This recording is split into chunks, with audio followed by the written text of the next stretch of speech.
You know how they say, dreams are free, but trophies are earned. Well, Morocco just turned that quote into a global headline. Welcome to the story of Morocco's U20 World Cup miracle, the night Africa roared louder than ever before. In 2025, in the heart of Chile, the Atlas Cubs pulled off one of the greatest underdog triumphs in football history, lifting their first ever FIFA title and shocking giants who never saw them coming. But it wasn't easy. Oh no. It was a roller coaster filled with tactical genius, grit, and moments that made even neutral fans jump out of their seats. So grab your popcorn, or your jersey if you're Moroccan, because we're about to relive a story packed with emotion, redemption, and pure footballing drama. Will you believe how this all began with a defeat? Let's rewind the clock. It all started in Group C, where Morocco was tossed into the so-called Group of Death. Mexico, Brazil, Spain. It sounded like a football nightmare. And true to that label, their campaign began with a gut punch, a narrow 0-1 loss to Mexico. Critics called it predictable. Some fans even started doubting their qualification chances. But here's where real champions differ from mere contenders: they rise after a fall. Coach Mohamed Wabi rallied his boys with a fire-filled team talk that could melt steel. And boy, did they respond. Next match, against five-time world champions Brazil, Morocco unleashed counter-attacking brilliance, grabbing a 2-1 victory that stunned the world. You could almost hear jaws dropping from Rio to Rabat. Then came Spain, where the Atlas Cubs played like chess masters, shutting down La Roja's passing lanes and slicing through them on the break for a 2-0 statement win. From underdogs to group winners, just like that. So, who said Africa can't dominate world football?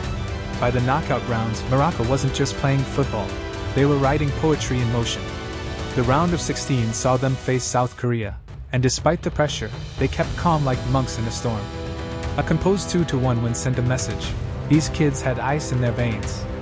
But the quarterfinals against the USA? That's when things got wild.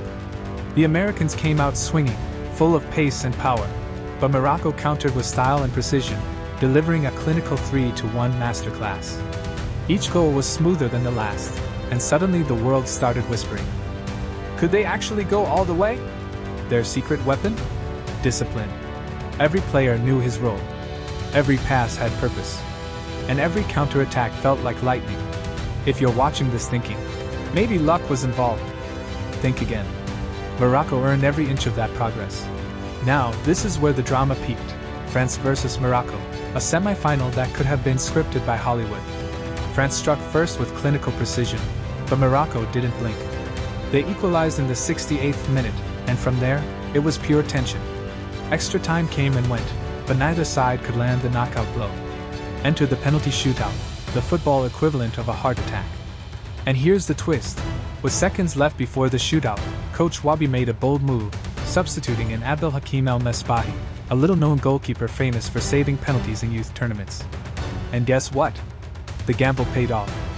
El-Mesbahi turned into a national hero, saving 2 French penalties and sealing a 5-4 shootout victory that sent Morocco to their first ever World Cup final. The stadium exploded, fans cried, and even commentators were speechless. Talk about mental fortitude. These boys didn't just win a game, they conquered fear itself. And then, the grand finale. Argentina, 6-time champions, versus Morocco, first-time finalists. On paper, a mismatch. On the pitch, a masterclass. From the opening whistle, Morocco looked possessed. The rhythm, the intensity, the composure, everything clicked. Then came the moment that will live forever in African football folklore: Yasser Zabiri's stunning free kick in the 12th minute. The ball curled like poetry, kissing the top corner. 1-0 Morocco. Minutes later, Zabiri struck again, this time off a slick assist from Othmane Mama, who'd go on to win the Golden Ball. 2-0 before halftime. The Atlas Cubs had silenced the mighty Albiceleste. The second half was a defensive masterclass, compact, disciplined, almost surgical. Argentina had the ball, Morocco had destiny.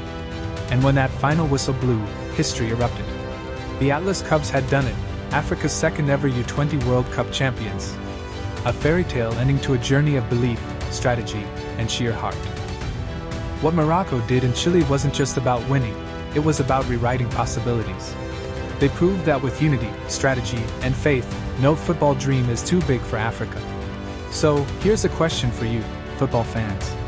Do you think this victory marks the beginning of a new African era in world football? Or was this a once-in-a-generation miracle? Drop your thoughts below. I'm diving into that comment section to see your takes. And hey, if this story gave you goosebumps, smash that like button, subscribe, and ring the bell so you never miss more epic sports stories like this one. Because in the world of football, the next miracle could be just one kick away.